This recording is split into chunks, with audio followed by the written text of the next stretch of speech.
Hey guys and girls, how are you? Another Nights with Ping episode for your Wednesday night. How are you all out there? I see you all in the chat.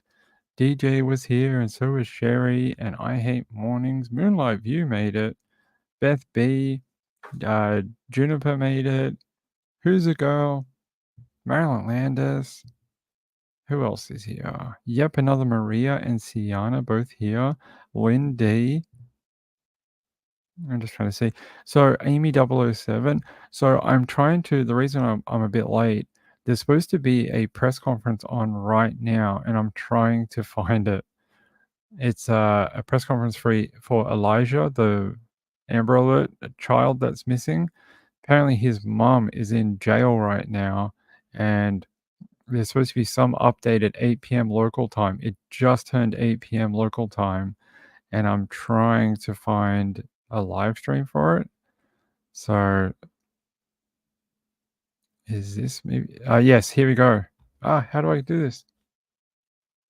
Found it. Around the clock to search every inch of our city and beyond into the county. Our search and rescue teams have been combing through our neighborhoods, parks, wooded areas, and they've been following up on all leads and tips from the public. We still have an active Amber Alert. That Amber Alert for Elijah, we're continuing to follow every and all avenues. Elijah is a 3-year-old male. He was last seen at approximately 8 a.m. yesterday in the 3800 block of Mishkat Road here in the city of Two Rivers. Elijah is approximately 3 feet tall, 45 to 55 pounds, with brown eyes and dark blonde hair. He was wearing dark colored sweatpants and shoes with a dinosaur print.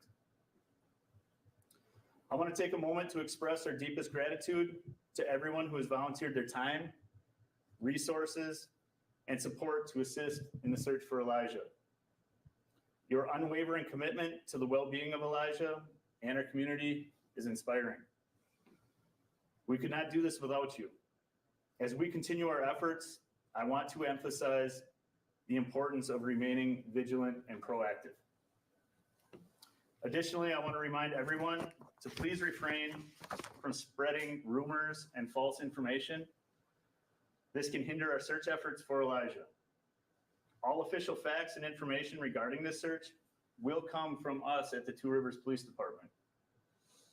Let us focus on our collective energy on supporting one another and bringing Elijah home.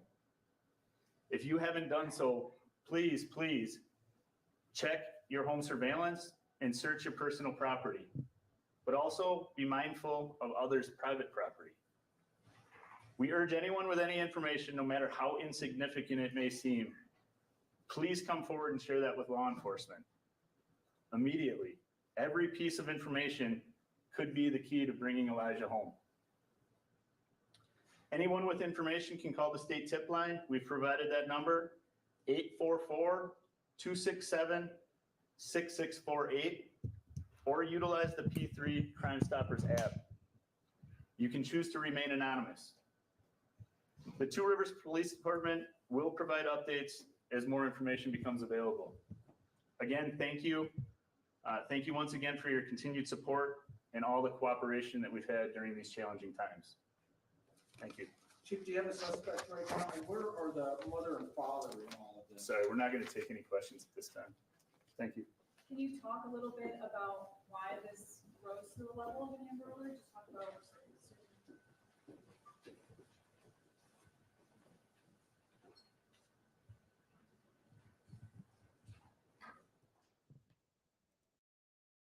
You just listened in to the Two Rivers Police Department and their press briefing on Elijah Vue. They are still actively searching for him. They say that the Amber Alert is still active and they are following all avenues given to them. They did start to say this is challenging and they are still hoping to find him safe and sound. They are doing everything in their power to bring him home. He was last seen in the 3900 block of Mishicot Road in the city of Two Rivers. Let me pull his photo up here for you so you can take a really good look at the little boy who is missing. He is 3 years old, 3 feet tall, 45 pounds, brown hair, and brown eyes. He So we don't get copyrighted, I will talk over the video so you can see it. Here, I'll make that bigger. Oh, did they stop it? Okay. Looks like they cut the stream. There was a very weird press conference again. All I can ask is that police departments, you guys get a lot of funding. Can you please buy some decent microphones? It's always so quiet. It's always like, yeah, so we have an Amber Alert, and Elijah's still missing at the moment. It's like, come on, man, get the microphone. You can't hear him. Like my volume booster was up like 80% or something. It was really, really,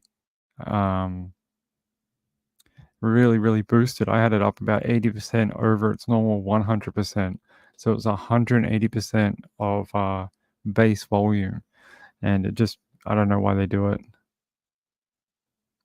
Right. It's like, please talk into the microphone or buy some decent microphones. But look, they really didn't say a lot. They basically just said that the search continues for Elijah and that they weren't going to take any questions. We all thought that they were going to give us an update on why the mum is in jail. And I think that's what everyone was under the assumption of why they called the press conference at 8 p.m. But they didn't. They didn't provide anything at all. They just said, we're not going to provide any details. We're not going to answer any questions. And I mean, maybe that's pertinent to the investigation. That's their job, right?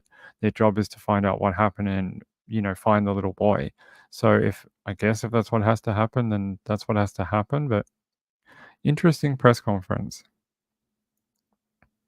Gizmo, hey. Hey, Gizmo. Right. They'll have the sign language person on the side, and we'll all have to learn sign language to be able to listen to it. You're supposed to be in yoga class? Okay. Get your flexibility going. Look, there's really not been a lot of updates today, but one of the updates earlier was Elijah remains missing out of Two Rivers, Wisconsin. It says Wish. No, sorry, not Wish. WISN 12 News has learned the boy's mother is in custody, and police posted to Facebook saying there would be shared updates tonight, but the update was just that they're going to continue with the Amber Alert. So I guess that's an update. Let me see if I can find. Let me see if I can find the specific police department, Manitowoc.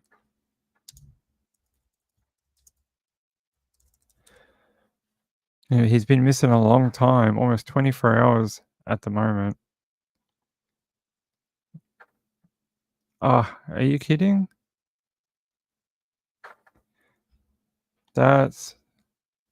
Check this out. I was on here earlier and I could view it, and then I came back now and it says their Facebook page isn't available at the moment. So they've locked it down.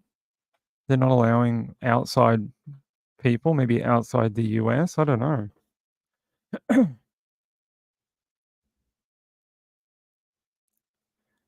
Oh, that's a good idea. We could, I could give you guys a signal like up and then down, and you guys can boost the volume. Hey, Tara. Hey, I hope you recover quickly, all right, my friend? Please get better soon. Yeah, it's gone. I don't know if it's gone or they're blocking people outside of the US because I'm not from America. So maybe they're geo-blocking. I don't know, but that's a bit strange. It was there earlier because they provided updates on there. I'm just trying to see if we have any. WFRV5 local. Yeah, see, here's the. It says, after authorities in the community have been searching for over 1 day for missing 3-year-old Elijah, the Two Rivers Police Department, maybe we'll look up Two Rivers as well. Two Rivers Police Department. Oh. All right, this one we can view. All right. It says the Two Rivers Police Department will hold a press briefing about the ongoing search efforts. And that, it would be at 8 o'clock.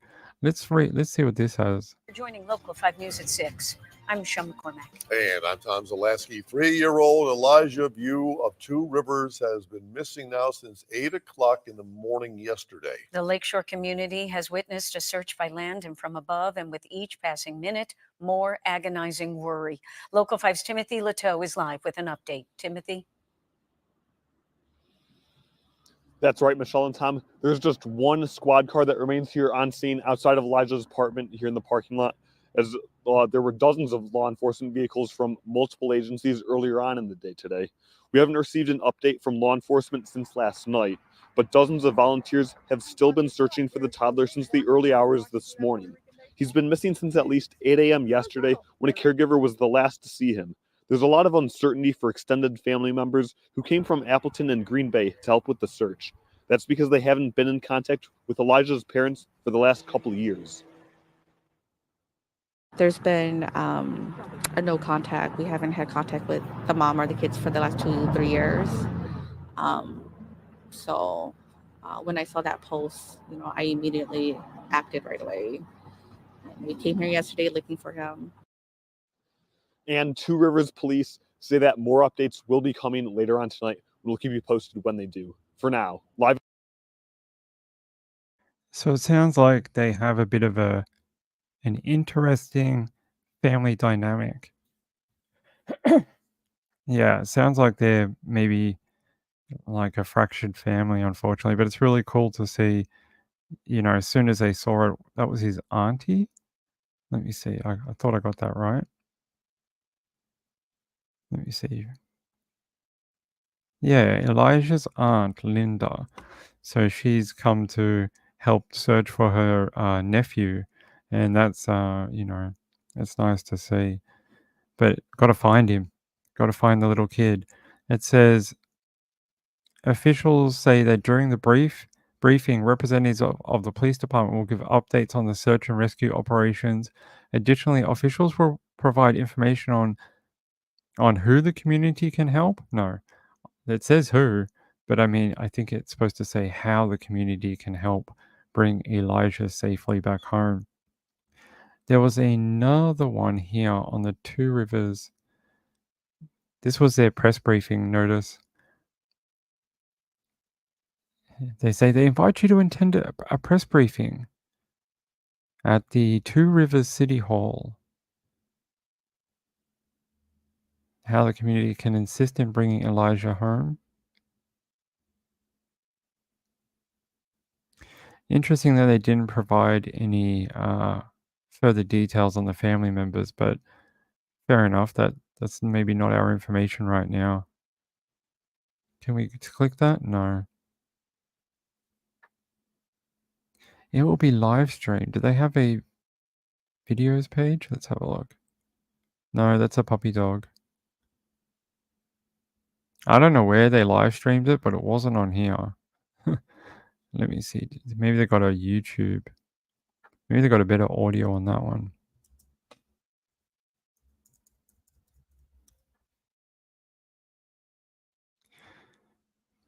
No.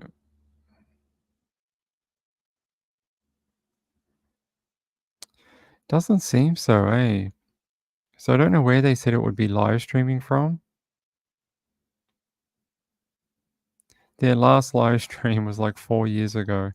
Okay. That's all right. The live stream had really terrible audio anyway. Let's talk more about Elijah. Or let's see if greenbay.com has more. Here we go. They did an updated post. No, it's the same one. They said it was updated 4 minutes ago. There we go. It's here. Missing boy, Elijah Vue. My name is Ben Meinert, the Chief of Police with Two Rivers Police Department. I'd like to provide everybody with an update on our efforts. Missing boy, Elijah Vue, who's been missing from our community since yesterday morning. Our hearts go out to Elijah's family during this incredibly difficult time. We want to assure them and the public that we are doing everything in our power to bring Elijah home safely. I will not discuss specific strategies related to the search for Elijah because I simply don't want to limit the information our community has to offer. Since the moment Elijah was reported missing, our law enforcement from local, state, and federal agencies, along with dedicated volunteers and community members, have been working tirelessly around the clock to search every inch of our city and beyond into the county. Our search and rescue teams have been combing through our neighborhoods, parks, wooded areas, and they've been following up on all leads and tips from the public. We still have an active Amber Alert. That Amber Alert for Elijah, we are continuing to follow every and all avenues. Elijah is a 3-year-old male. He was last seen at approximately 8 a.m. yesterday in the 3800 block of Mishkat Road here in the city of Two Rivers. Elijah is approximately 3 feet tall, 45 to 55 pounds, with brown eyes and dark blonde hair. He was wearing dark colored sweatpants and shoes with a dinosaur print. I want to take a moment to express our deepest gratitude to everyone who has volunteered their time, resources, and support to assist in the search for Elijah. Your unwavering commitment to the well-being of Elijah and our community is inspiring. We could not do this without you. As we continue our efforts, I want to emphasize the importance of remaining vigilant and proactive. Additionally, I want to remind everyone to please refrain from spreading rumors and false information. This can hinder our search efforts for Elijah. All official facts and information regarding this search will come from us at the Two Rivers Police Department. Let us focus on our collective energy, on supporting one another and bringing Elijah home. If you haven't done so, please check your home surveillance and search your personal property, but also be mindful of others' private property. We urge anyone with any information, no matter how insignificant it may seem, please come forward and share that with law enforcement immediately. Every piece of information could be the key to bringing Elijah home. Anyone with information can call the state tip line. We've provided that number, 844-267-6648, or utilize the P3 Crime Stoppers app. You can choose to remain anonymous. The Two Rivers Police Department will provide updates as more information becomes available. Again, thank you. Thank you once again for your continued support and all the cooperation that we've had during these challenging times. Thank you.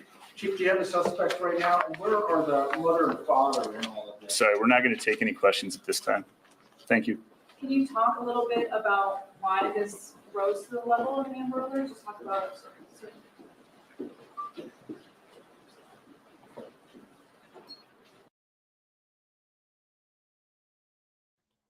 There you go. That one was a little bit louder. I'm just not sure what did they just call the press conference to get renewed focus on the investigation? It wasn't really to provide any update. There was no update in the press conference. Not what I would consider an update anyway. It's not like they were like, oh, we've searched all these areas and we still have to search this particular area. If you want to help us search, you can go here or there, or, we need this. About the only thing they said is, please check your dash cam or your Ring doorbell, and if you have footage that you think is like relevant to the investigation, to please send it in. And that's about it. They cut it short and they disappeared. That was a 4-minute press conference. That's probably one of the shortest press conferences I've ever seen. Yeah, abrupt is the word I would call it. Abrupt.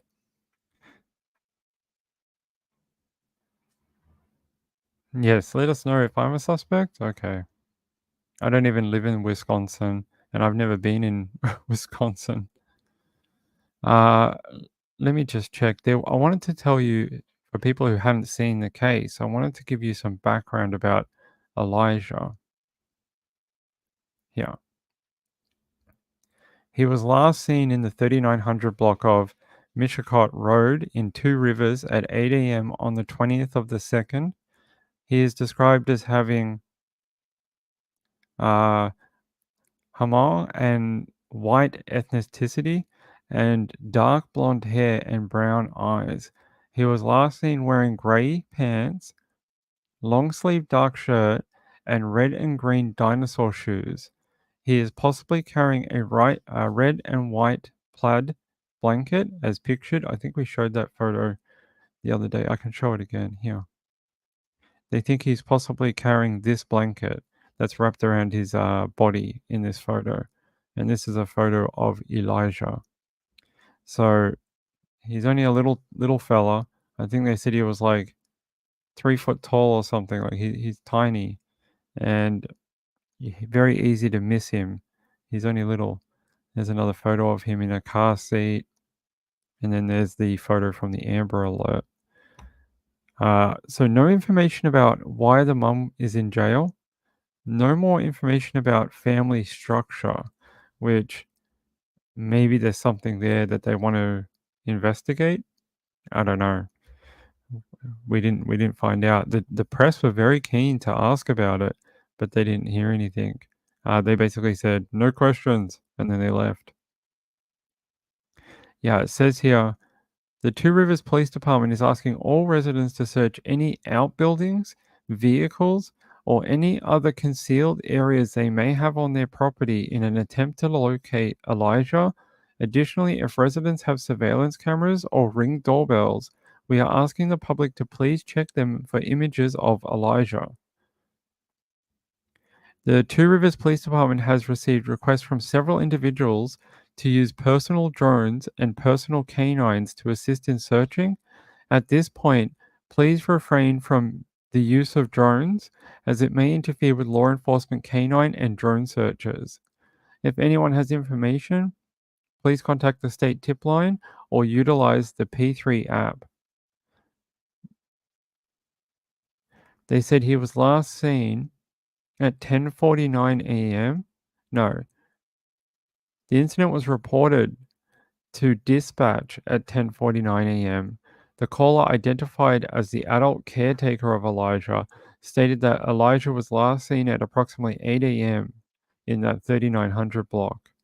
So it's a bit of a gap, right? Almost 2-hour gap to report missing, but maybe they thought he was going to come home, or maybe they thought he could, wander home or something, or someone would find him and call. It's happened before.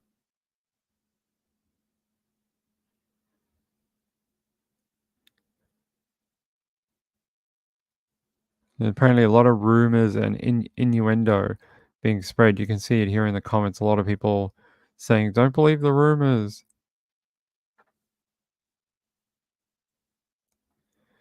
See, there's this kind of stuff. There seems to be some rumors going around that he's been found. That was 22 hours ago.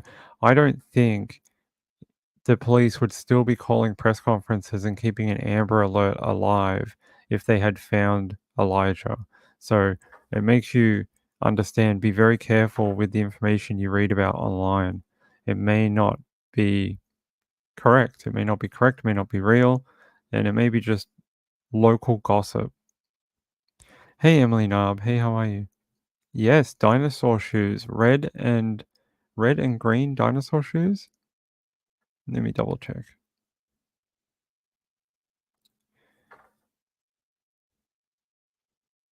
No, where's the bigger one?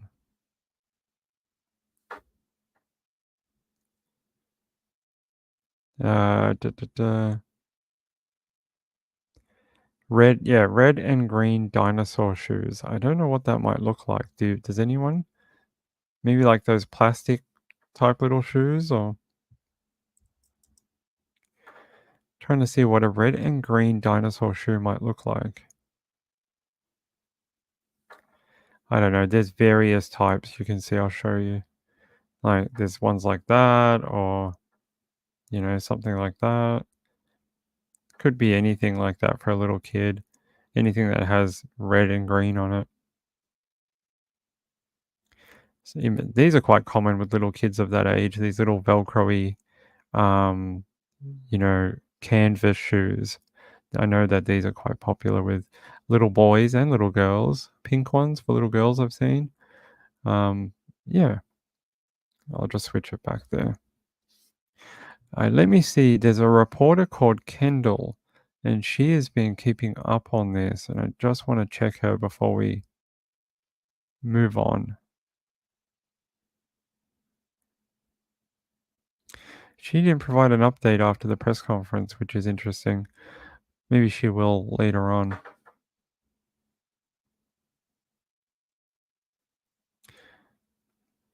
Thank you, Maria. She says local gossip suggesting mom and others may have been arrested on other charges. Possibly. Maybe that's why they didn't talk about it at the press conference. Hey, Share Bear. How are you? It's been a crazy week for Amber Alerts. It really has. We've had one after another, after another, after another. Yeah, so someone said there was a video of the family speaking. That was the aunt. We watched a little bit of that before. I don't think there's the auntie says 10 members of Elijah's family came from Appleton and Green Bay to look for him. Like all volunteers, they do not know much about the investigation. They said, we've been in contact throughout the day and yesterday with police.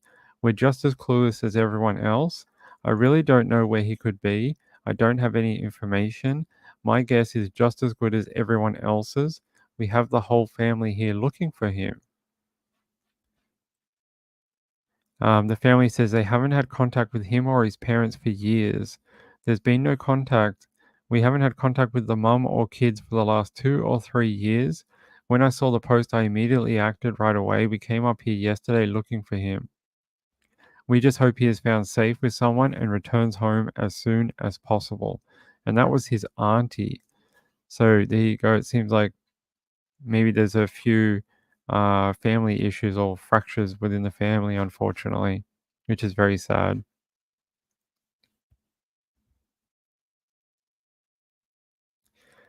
A sex offender, Sherbert? You mean? That's what you mean? There is a registered person 2 doors down in that building. That's very horrible to think about, isn't it? To be so close to a little child. I'm sure police are getting onto that. Yes, Kendall Ray. Is that her name? No. Not Kendall Ray. Kendall Keys. Kendall Keys is a local reporter who is covering the case at the moment. I'll show you. Kendall Keys on Twitter. She's been covering Elijah's case, as you can see down here.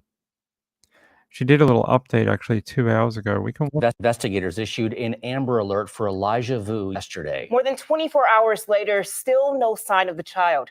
News Chopper 12 captured exclusive video of the search from the air. 12 News' Kendall Keys is there tonight. And Kendall, you've talked with the boy's family, frustrated at the lack of information.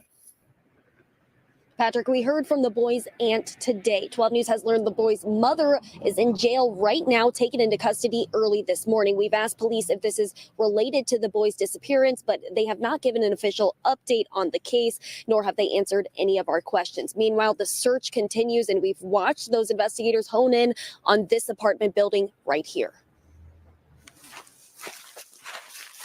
People in Two Rivers searching. I'm just looking for the little boy. We hope we can find him. Where is he? For missing 3-year-old Elijah Vue. The more time that passes, it's just scarier. A statewide Amber Alert active more than 24 hours. Police say a caregiver last saw Elijah Wednesday morning near 39th and Mishicot. The Amber Alert said he was with a caregiver. Do you know who that was? No, I don't. No.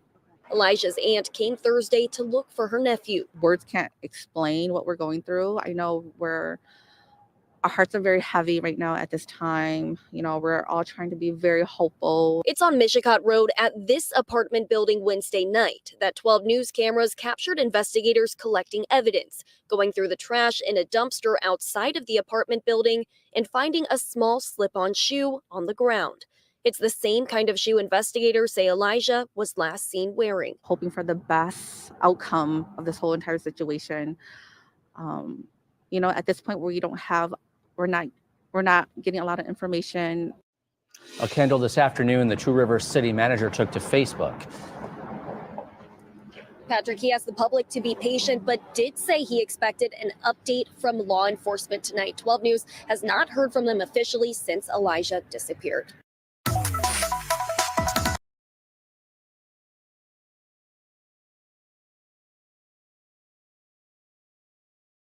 There you go. There was the update from Kendall from, I'll give you her news station. It is WISN 12 News, and she's a reporter there, and she's been covering it out of the area for all day. She was probably at the press conference too. She was there last night. Apparently, she was there late at night last night in the area, covering it while it was snowing. Apparently, it's quite cold there at the moment too. So for a little boy to be out there without, a thick jacket or snowshoes or whatever, very, very, concerning. Very concerning. Yeah, the phone will tell a lot too. Thank you for this. Indigenous group to East and South Asia. Yeah, I thought at first he might have been like native Canadian or Alaskan or something like that, but it makes sense. Hey Marlene, the other Marlene, you're back. We have two Marlenes. Hey Marlene, good to see you. Actually, is Marlene Clausen here tonight? I'm checking. Actually, I haven't seen her. No one has seen those two Marlenes in the same place at the same time. No one knows why, just that she's in jail right now. Oh, there she is. Hey, Marlene. Oh, damn it, you ruined the conspiracy. Now we've seen you both at the same time. Damn it. No, I'm just kidding. It's okay. Good to see you, Marlene. I hope you're doing okay. All right. If there's any more about little Elijah, I will bring it to you. I was hoping that press conference was going to be better than that. But what if I bring you an update about... What if I bring you an update about missing woman Samantha Murphy? Would you like that? All right. Apparently, the detectives in the search for missing Ballarat woman Samantha Murphy, they have brought in more detectives from various crime squads across Melbourne. They have brought in, I'll show you, some from Crime and Counter-Terrorism Command. Now, they said don't read into like their previous deployment. They just said they were brought in because they have specialties in working in difficult cases that, need to be run down and find different leads and things like that. They were called in because of the skills they have at dealing with complex different cases across policing. There was a bit of a list about them. Hold on, maybe I can find it. They were brought in from all different assets. Hold on, I might have to bring it up.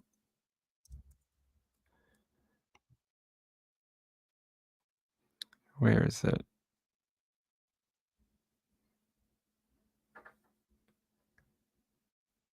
No, you're not going to let me have it? Of course not.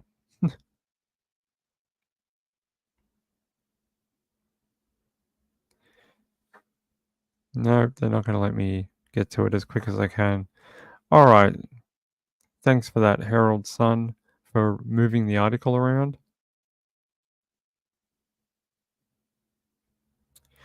Let me see, Victoria.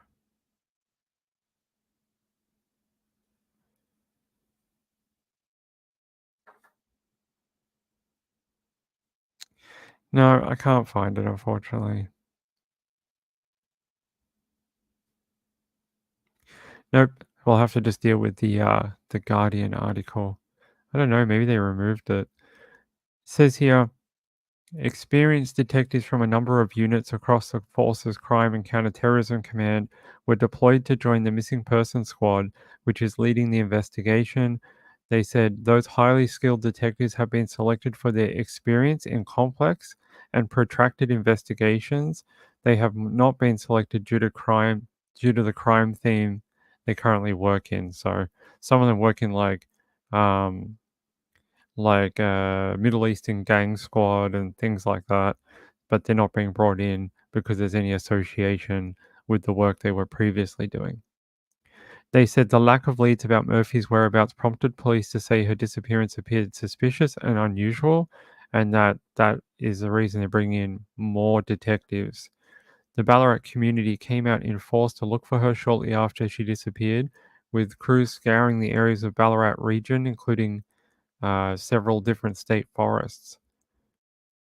Apparently, there's an Australian bushcraft teacher, Jack Cassar, said on Wednesday he was headed to the Ballarat area to aid in the search. The one from the Herald was more detailed. Here. Now I found it.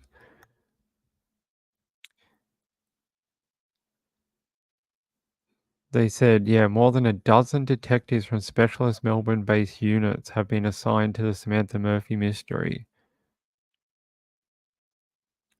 That's very interesting. They actually had a list of the different units they were from earlier. Ah, here we go. They've come from fraud, counterterrorism, sex crimes, armed robbery division, all based at Spencer Street in the city of Melbourne. And they said Ballarat's rumour mill has been relentless since she disappeared, adding another layer to the police task. There's been wild array of speculation, some of which officers have been forced to put into corroborating or discounting. Social media pages, including pages specifically devoted to the case, have been abuzz with scuttlebutt, some of it cruel and lurid. I think they mean they're probably talking about the dad. Apparently, even mediums have involved themselves in the search for answers. Such unexplained disappearance cases are rare nowadays, as most people leave an electronic footprint and CCTV is widespread. The investigation has come at a time of other high-level crimes in Ballarat. Yes, like the woman who was murdered by her partner and then he took himself out. We read about that a couple of weeks ago. Now, there was a really good little update in here. They think that she actually see, there was a good update, but now it's not in this article anymore. Yes, here. They said these are the scenarios that they've looked at. First, Miss Murphy had fallen or been injured within a search zone littered with mine shafts, grew increasingly unlikely as the days of her, going missing had passed. The angle that she could have disappeared of her own volition has been looked at, but there is nothing to suggest this, and every indication is that she is the kind of devoted family woman who would never do that to her children. The theory that she has met with foul play remains a key line of inquiry, but so little is known that the investigation is shaping up as a long haul. The Herald Sun understands violent offenders from the area have come under increased scrutiny. And there was another bit saying that they do believe she made it to the forest.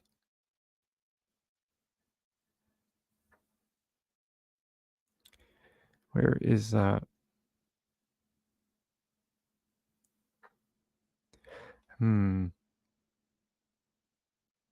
I can't find it now, but it was in this article earlier that they do 100% believe that she made it out of her street and into the Canadian forest area. And after that, there's been no sighting of her. Yeah, I don't know why they removed that from this article. It was there a couple of hours ago. So there you go. There is the update on Samantha Murphy. More detectives have been brought in. Thank you, Moonlight View. Yeah, I think that's where they're going with that. Yep, another Maria says, good idea to bring in experts from different assets outside of the box thinking. Yes, I think so. Yeah, that would be good. Well, I think that's how they know she made it to the forest, but then they don't know what happened to her after that.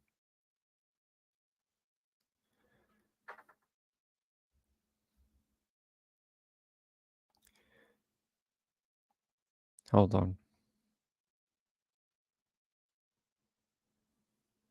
Oh, I get it. I get it what it is. Thank you. Thanks for sending that. That's the person who just sent me the email. I won't use your name, but that's the offender that lives two doors down. Is that what you're trying to indicate to me for the Elijah case? Hey, Red Like Wine. Marlon Clausen says, I think accident or foul play. It's going to be one or the other. Hey, Melissa, how are you, my friend? Actually, it's really hot here today. It's almost 40 degrees here.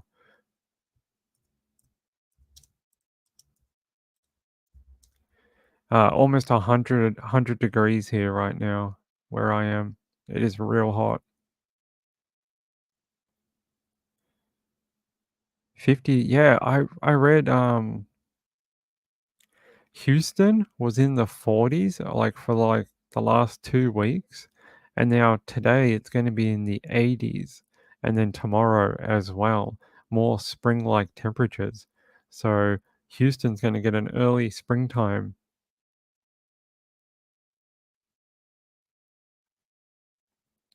Hey Gambler, no ice on the sidewalks today. That is good, so you don't hurt yourself. All right, I do have other updates. We have updates about Master Lion too. Master Leon, if you remember him. Let me get to that. That story has been going bonkers in the press over the last 24 hours about the woman and her daughter and her husband being killed in Sydney. Hold on, I'll just find it.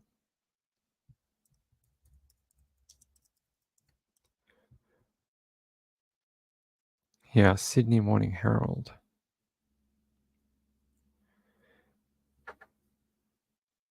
No, you don't want to load for me, Sydney Morning Herald. Fine. Yeah. It says Taekwondo master's alleged triple murder case heard in Sydney court. A Taekwondo master who allegedly murdered a 7-year-old boy and a loving couple in Sydney's West has had his first day in court, but it was over in less than a minute. Kayang Huang Yu, known to his students at his dojo as Master Lion, Master Leon, was charged by homicide police at Westmead Hospital just before 9 p.m. on Wednesday. Here is the victims. Police laid 3 charges of murder against him. The first was the alleged strangulation of Min Soo Cho, 41, on the evening of February 19th, according to court documents. The second charge of murder related to a 7-year-old boy who cannot be named due to laws protecting child victims of crime. He was apparently killed the same evening. Police allege Yu strangled the pair at Lions Taekwondo Martial Arts Academy in North Parramatta before driving Cho's BMW X5 to the home she shared with her 39-year-old husband at Borkham Hills. The third murder charge against Yu alleges he stabbed Stephen Cho to death at their townhouse between 9 p.m. and 10:59 p.m. About 2 hours after the killings at the Dojang or Dojo, either one, Yu then drove himself in the BMW to Westmead Hospital, where he was admitted with slash wounds to his chest and arms. He told medical staff he had been attacked in a supermarket car park, prompting health officials to contact police. He should have just said he walked through a plate glass window. I mean, at least it would have sounded like an accident and not a crime. It says Yu did not appear in court and did not dial into the hearing from his hospital bed, where he remains under police guard. The matter was adjourned in a matter of seconds with no application for his bail. He will remain in custody, at first in hospital and then most likely in prison on remand until the matter is next due in court in April. Apparently, social media pages unearthed since the alleged murders reveal he had carefully honed a public image as a gentle family man, successful in business and education, and as a master of martial arts. He also apparently falsified many of his achievements. He said he was in the martial arts team for the 2000 Olympics and various other grandiose type achievements that never actually occurred. So he had a bit of a, like a complex where his achievements were not enough. So he made things up. It was a bad car accident. Yes, we did read about that before, that they brought in a bush tracker, or I'm not sure the word they use, something else, where he's a bushcraft person and he's going to help with the search.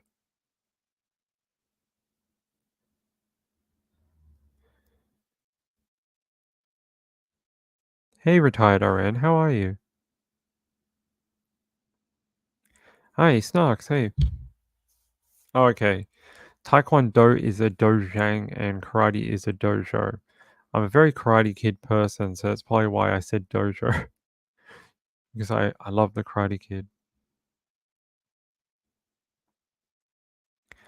I don't know if he was a con man or more like he just felt like his achievements in life were not, grand enough. So he manipulated his own achievements to make them seem bigger than they are.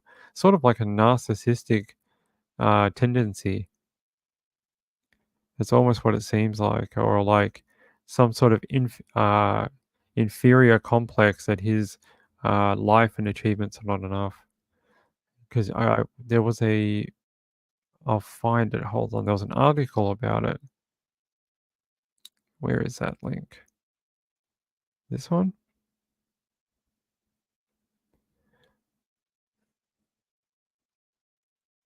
I will find the article about him falsifying. Yes. The Daily Telegraph had it. Yeah. Accused triple murderer is a fake uni professor and taekwondo athlete. So apparently he falsified stuff. The alleged killer of a man, woman, and child in Sydney's northwest is a fake university professor who forged his academic qualifications and lied about his Olympic taekwondo accomplishments. He was arrested at Westmead. Yep. It comes as Yu claimed he was an elite athlete who had competed at the 2000 Sydney Olympics, won silver and bronze at various World Cup events, and a senior professor in exercise and sports science at Macquarie University, which is a very prestigious university. I mean, it's not one of the big ones, but it's really big with certain professions, law, accounting. I don't know about sports and exercise, but maybe. It says, police allege Yu is a married father of two and triple killer who strangled Min Cho, 41, and the 7-year-old boy inside the back room at Lions Taekwondo and Martial Arts Studio at North Parramatta on Monday night. Wow, apparently the husband, Stephen Cho, was in the kitchen preparing dinner for his family when Yu first arrived and then killed him. Blood-soaked and wounded from the fight, police say a brave Mr. Cho put up in his dying moments. Yu then drove his white BMW four-wheel drive to Westmead Hospital, seeking treatment from his injuries. Wow. So it sounds like the husband put up quite a fight because he was also injured in his own when he was murdered. It sounds like he maybe got a hold of a knife and tried to stab him at some point. I mean, he was cooking, so he probably had access to a knife. So it sounds like there was a bit of a knife fight going on. So yeah, it just says he's still under police guard on Wednesday, even though today's Thursday. Yeah, he says, Yu claims on social media to be a senior professor at Macquarie University and applied to become a distinguished senior professor in the Faculty of Exercise and Sports Science. Those type of achievements are really easily tracked down through the university. They even put them on the website, so it's very easy to find out if it was false or not. And it says, however, Macquarie told the Daily Telegraph that the document appears to be falsified and there is no record of you ever being employed there. The university said distinguished senior professor and senior professor are not titles that we use. Yeah. So I said that they would be on the website, but whatever their top ranking for their professors, it'd be on their website. They want to attract students to come there, right? So they're going to have all their, big attraction, like to be taught by these certain people. They're going to be all over their websites with their titles and how they got there and what they studied and what achievements they did and what they invented. So it's very easy to find out if he was ever there. It says Yu also claims on his website to be currently studying a PhD in sports science at the University of Sydney. Why would he need to do that if he is already a senior professor at Macquarie University in sports science? Why would you need a secondary PhD? It already says he is one. He's a professor, which means he would have had to done his PhD, right? Or could he have done that with a master's? It doesn't matter because it's not real. Why would you say that you are then doing a PhD at a different? I don't know. What a weirdo. Sydney Uni has told the Daily Telegraph they have no record of that individual being a student or graduate or postgrad, because he would have had to do postgrad studies to be what he says he is. On martial arts studio website, Yu boasts he won a silver at the 2004 Taekwondo World Cup and gold at the 2002 Martial Arts World Championships and gold in the 1995 Army Taekwondo Championship. Wait, he was now in the Army? This guy has a real funny history. It says all three events don't exist by those names and were not held in those years, and there is no record of Yu winning a medal in any of them. Australian Taekwondo also denied Yu was ever selected by Australia in the 2000 Olympics, another claim he makes on his website. Here's a photo of him. Geez, that looks airbrushed. That looks like someone had a fun time with Photoshop. Look, he doesn't have any ears. His ears look like something out of a action figure. Like it looks like plastic injection molding. What happened to his ears? He doesn't have any ears left. Someone went far too heavy with the Photoshop tool. It says, Yu's alleged slaughter was discovered when a friend of the Cho family called police concerned that they couldn't raise them. Police forced entry into the townhouse and discovered the body of Mr. Cho about 11 a.m. on Tuesday. A short time later, police found the bodies of Mrs. Cho and a child who cannot be named for legal reasons in the Daking Road business. Oh no. It says CCTV from inside the studio allegedly shows him follow the pair into a back room where he then strangles them. So it's all on camera. No, that's going to be a very horrible court case if it goes to trial and he does not plead guilty.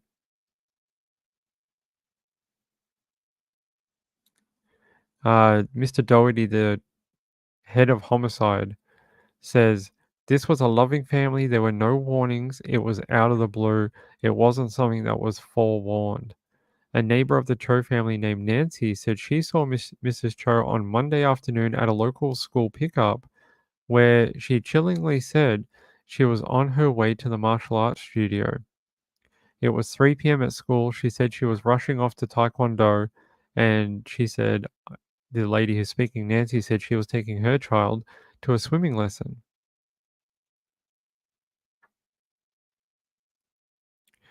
Wow, brutal. It really is. What a brutal crime. They seem to have tampered down on the whole love triangle thing. It's not mentioned as much. I don't know if they're still looking into it or it's still a thing. They sort of stopped using it. Trying to have a look and see if they're still using it in the latest articles. Doesn't seem so. Yeah, all the latest articles from the last day or so have dropped the whole love triangle thing, so maybe they're still searching for a motive. Because wouldn't they have included in the article, like, he was so infatuated with the wife and that's what led to this, but there's nothing like that in the articles from today or last night. Yeah, Sean, I saw you say that in a comment. Sean says, my first job was opposite that karate academy, but it wasn't there in 1985. Marlene says, I find myself constantly questioning what people say and research is something important enough. Yes, that's a good idea. Yes, rest peacefully, Cho family. You did not deserve that. I mean, no one deserves to be murdered, but it sounds like they were just trying to provide their family with a good life, activities after school, healthy activities, exercise, and it led to their deaths, unfortunately, by some madman. Yeah, almost like he could have turned the cameras off if he wanted to, and he didn't. So that's very interesting. Gambler says, Ping, have you talked about the Beaumont children who went missing years ago? Yeah, we've talked about the Beaumont children before. We've also talked about the Adelaide Oval, the 2 girls who were abducted from the Oval, and they think it could be linked to the Beaumont children. We have talked about that in the past several times. I'm just trying to see if there's any more information about Mr. Leon, Mr. Lion. Hold on. Let's see.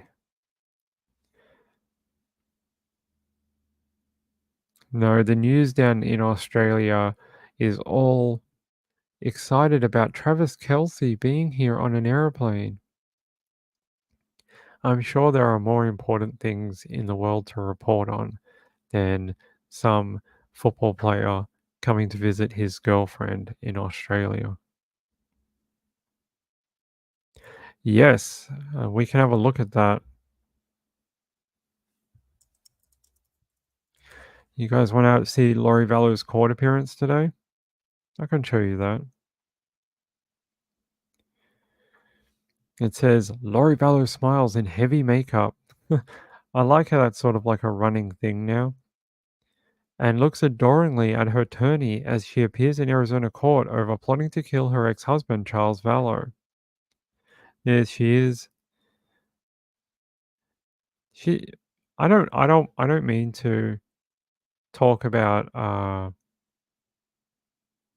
woman's appearance, but the jail has definitely not done her any favors, if that makes sense. Here she is in court. Wearing blush and lipstick and dyed blonde hair. How is she getting her hair done in prison? I thought you weren't allowed to do beauty routines in prison. And she's not been on day release, has she? I mean, she's doing a million-year sentence. So how did they dye her hair? Unless the prison has like a salon, where inmates can do other inmates' hair or something as a program in there.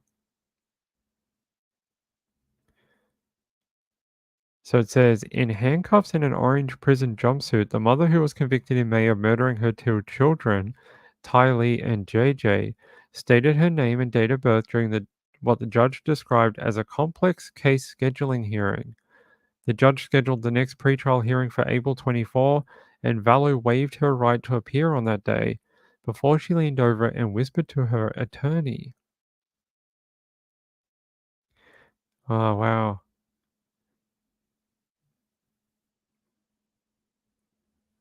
This Charles. She looks like a world away from this. Don't you think? I think she just looks just so different. And you look at this photo and you go, how is that the same person? Right? That's what I think when I see this. I just go, that just looks like a happily married couple that, just getting married, gonna have a great life. And then you see what we ended up with here. A woman who went down a spiral of just bizarre, you know, religious fanaticism, or, just ended up murdering her kids and her ex-husband and who knows who else. Alex, maybe, and a billion other people she probably wanted to try and murder. Yeah, you look at that photo and you go, never in a million years would you think that we'd end up where we are today with this particular case. It says Vallow was extradited from Ohio to Arizona in December of last year to face the charges over Vallow's death in June 2021. And Boudreaux's planned murder in February 2022. Those documents about Boudreaux's, the conspiracy behind his alleged attempted murder, I mean, you see how these people operate. It was almost like a clandestine operation, like a SEAL Team 6 type, under cover of darkness, and we're going to get a car and we're going to do this and that. They were full on planning everything. It was really chilling to read those documents out of Arizona. The alleged plans to murder her relatives came as Vallow became obsessed with the incoming apocalypse and her whirlwind marriage to doomsday author Chad Potato Daybell. The bodies of Tylee and JJ were found in the yard of Daybell's property in June 2020. He is also set to stand trial for their murder in April. April of next year, right? He's going on trial in 2025, isn't he? He's not on trial this year, right? It was 2 years from last year. Or am I going mental? I'm just double checking. Where is it? Chad Daybell.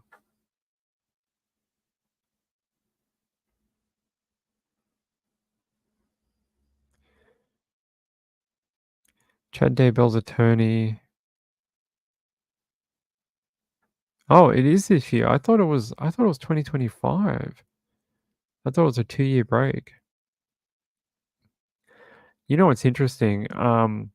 In this article I have here from, who is this? Whoever that fingerprint TV is, Court TV. It says down here, the CAST team are going to play a big part in his trial. CAST refers to the Cellular Analyst Survey Team. We've shown you some of their documents before, and it involves tracing electronic equipment such as cell phone records. The CAST report also included information about Cox's email account. The prosecution, however, has stated that they have no plans to use the CAST report, even though they did disclose it. That is interesting, because a lot of their evidence of like where people were at different times, according to text messages and that, came from the CAST report. So I wonder if they will. I know it says they don't plan to use the report, but will they call any of the CAST team members at Chad's trial? I will be very interested to see if they do that. Wow, I thought it was next year.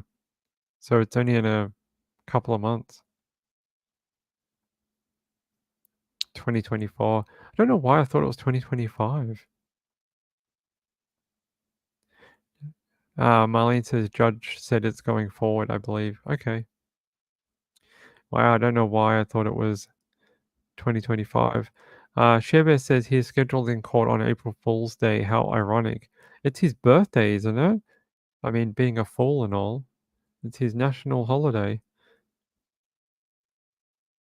Laurie worked at a Veda beauty salon.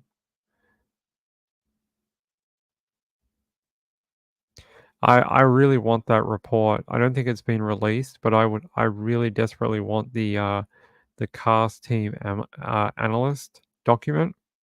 I don't think it's been released even under Freedom of Information yet. Maybe once Chad's trial is done, they will release it, but I would really like to read it. Yeah, but how did she dye it? Can someone bring in dye packets from the outside and then they can use it in jail? Is that a thing? Maybe someone in the comments or the chat can tell us. Can you bring in beauty products or hair dye from the outside into jail for an inmate? Or is there programs in jail for women to get their hair done, like colored? You have to let me know. No, I know they have the commissary or whatever they call it. Commissary? That's when you're saying no, that's not right. It's commissary. I know they have that. I didn't know if they have hair dye in it. Floor bleach. No, I don't know. Oh, okay. I didn't know they had hair dye. It's interesting. The one in Australia is very basic. You can get things like deodorant or toothbrush or, toothpaste, shampoo, but I don't think hair dye is on the list at all. No, nothing from the outside is allowed in. Interesting. I'll have to look that up and see. Hold on. You guys want to see if we can find it? Commissary list. Let's have a look. Wait, we have to look up female, right?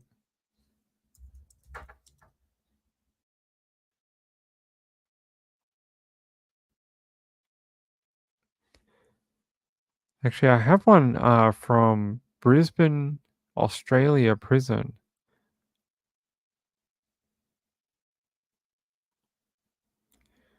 I'm just seeing what they have here. This is an Australian one, so not quite the same, but so they can get like underwear, Bonds underwear, soap, Palmolive Gold, fish oil tablets, Metamucil fiber, Vicks vapor drops. But where's hair dye? Can Aussie women get hair dye? A lot of Cadbury and chocolates and chips, and I don't see any hair dye. You can get a silver chain with a cross on it. Okay. You can get conditioner, shampoo, hygiene products. Would it be in here?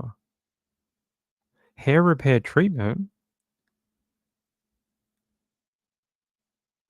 Emery boards. I don't see hair dye in the Australian one. I'm going to show you guys this one. I just have to download it first. All right. Do you guys want to see an Australian prison?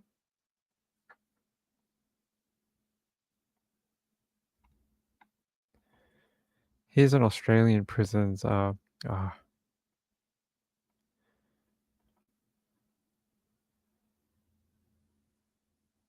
Maybe Australian prisons are very strict. So I don't think you guys can see it all that well, but this is sort of the different products that you can get here. And it's very, it's like it's not extensive, at least I don't think so. Can't find hair dye though.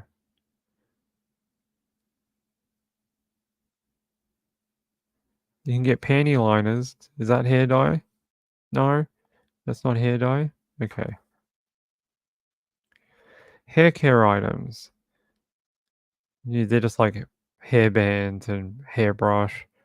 You can get shaving products. Wow, they even have Veet hair removal cream. In case you want to look like a porn star in prison. You got a prison crush? Get some Veet hair removal cream. All right, I'm gonna see if I can find an American list.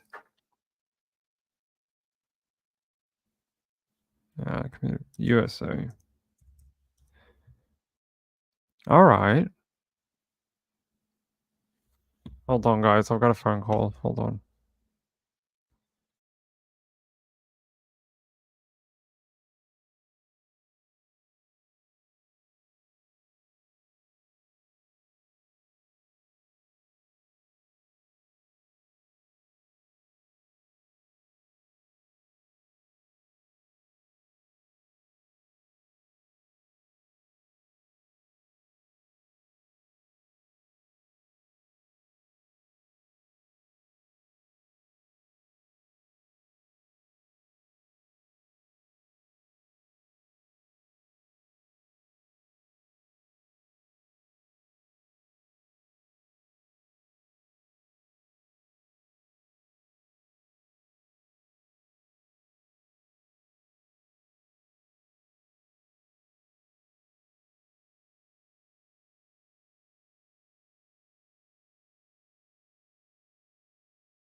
All right, I'm back. Sorry about that. All right. An American commissary list. Let's have a look. All right, let's look at this one. Shit, this tab. What do they got? All the things you'd think of. Chips, beverages, candies. Very similar to Australia. That's a male one, though. No, we want female. Female? Uh-huh.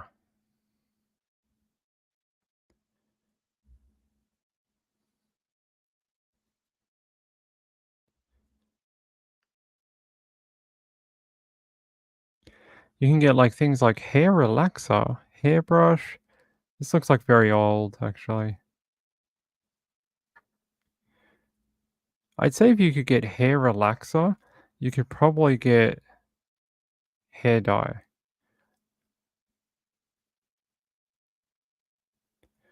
I'd say you'd have to be able to get it.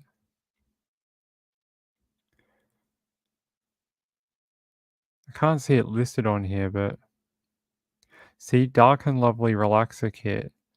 So I'm guessing that you'd have to be able to get some sort of basic peroxide or something. Something like that anyway.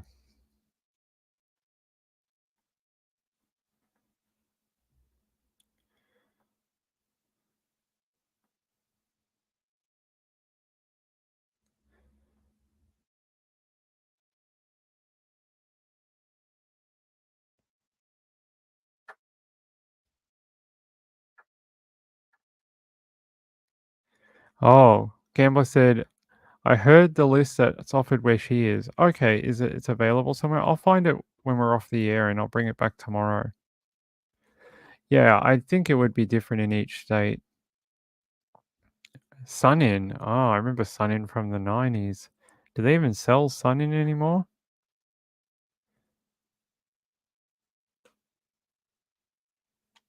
Yeah, commissary. Yeah, I'm guessing she has that. Yeah, she would have access to commissary now. Let me see. All right, Lori Fowler.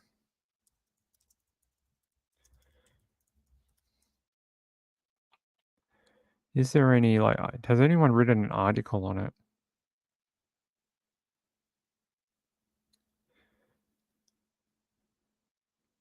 So apparently at some point she did purchase stuff from the commissary because someone wrote an article on it. I'm trying to see.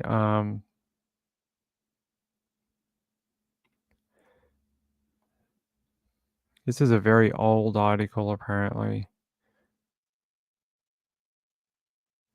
So apparently she purchased in jail. Where is it? Where does it say?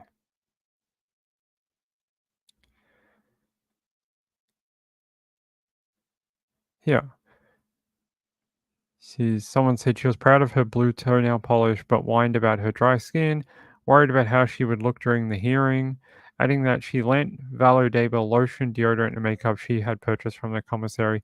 So she must not have had permission at that point to get anything.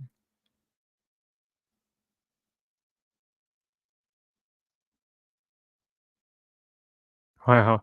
She said, I gave her some tips and said she could use a regular lead pencil to draw in her eyebrows and helped her get ready for court.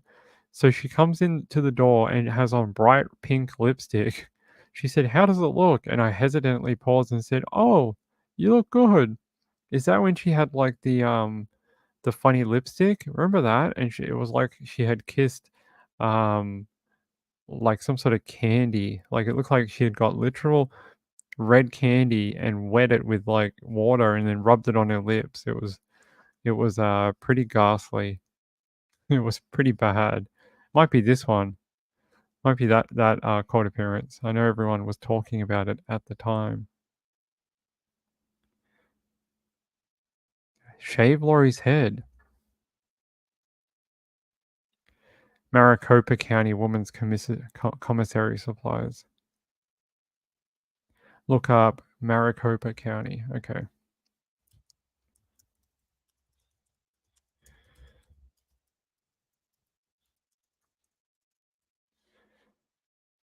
Maricopa County. Let's have a look. Is this the right one? Correctional Health Services? No.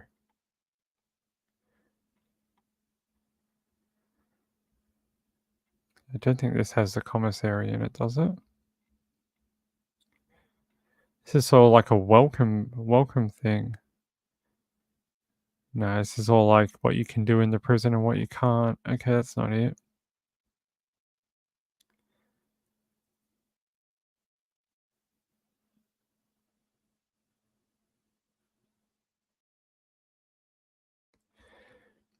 Apparently there's a company called Inmate Aid where you can buy things for people in prison, even random people, and you can send them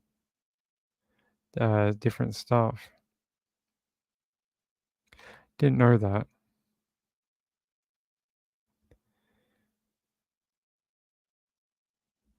No, I can't see. I can't really find it. Maybe I can find it when we get off the air. Oh, here, Maricopa County index prices. Okay, finally.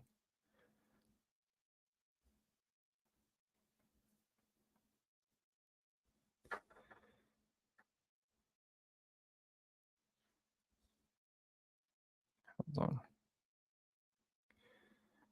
All right, apparently this is from 23.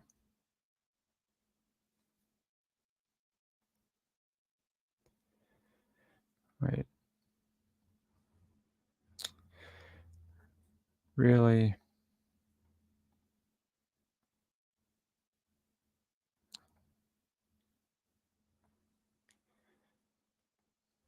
All right.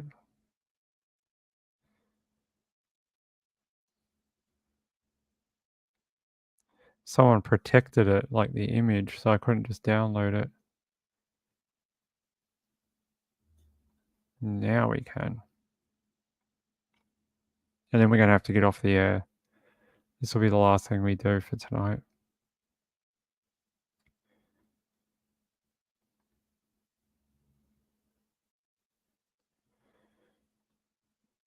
So apparently that was from, 23, is that right? That was from Maricopa, apparently. Scalp oil? shampoo, deodorant, hair pomade. I don't know what that is. Anti-itch medication, scalp oil, generic hair conditioner.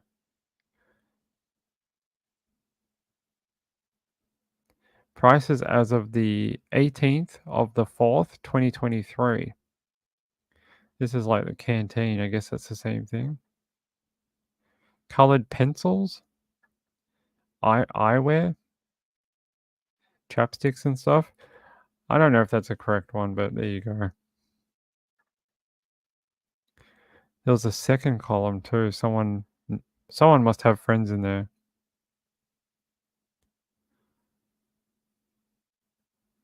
Ah, here we go. Hair products. Curl activator. Athlete's foot cream. I don't know, guys. If someone finds it, email it to me. But someone did upload it on Reddit. I just don't know how valid that particular one is. It has some interesting stuff on here though. Like you can get like sodas and I don't know, all sorts of stuff. Thanks, Share Bear. Hold on. Oh, this is you? Oh, here we go. Thanks. So apparently it says hair coloring is not permitted unless approved by the warden and provided by an individual properly licensed to provide such a service or part of a program. Yeah, that's what I was wondering, if they have some sort of beauty school or something within the prison, which a lot of these places do those type of programs, especially for women, because they know it's one of the wants of the people inside the prison. So they have these little shops and little programs and things like that. Ah, pomade is like paper mache, but hair mache. Okay. People mention hydrogen peroxide. That's what I was wondering, if that's how she did it, with hydrogen peroxide. And that's kept in some medical places too. Diane Marie says, I believe the commissary items are pretty expensive. They are.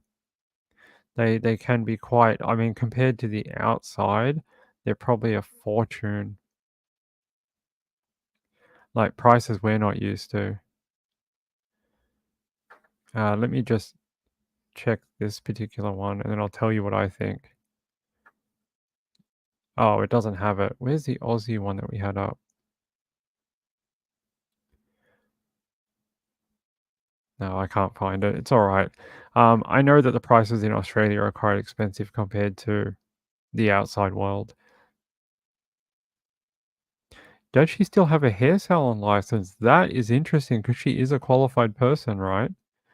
That's interesting. Diane has people sending her money. What? Possibly. There's probably someone who's like, I love you. You're so beautiful. Come murder me.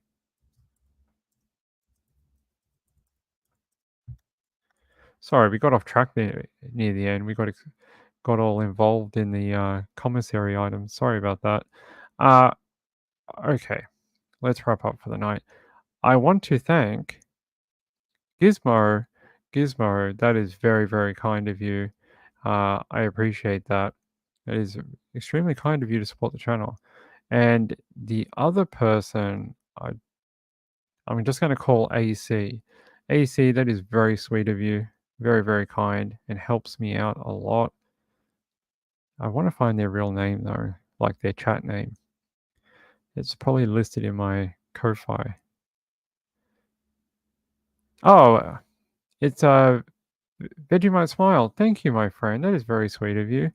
Sorry, I didn't recognize the name on the list, but Vegemite Smile, that is very sweet of you. And Vegemite Smile says, sorry, it's been a while since I donated. That's okay. I'm just happy to see you in the chat. I'm happy to see you here each night or whenever you can get here. I very much appreciate it that you are dropping by. But thank you for helping the channel. I do appreciate it. It is very, very kind. Snark says they're getting free room and board. They can pay up for the Cheetos. That's right. They can pay for their damn Cheetos. All right.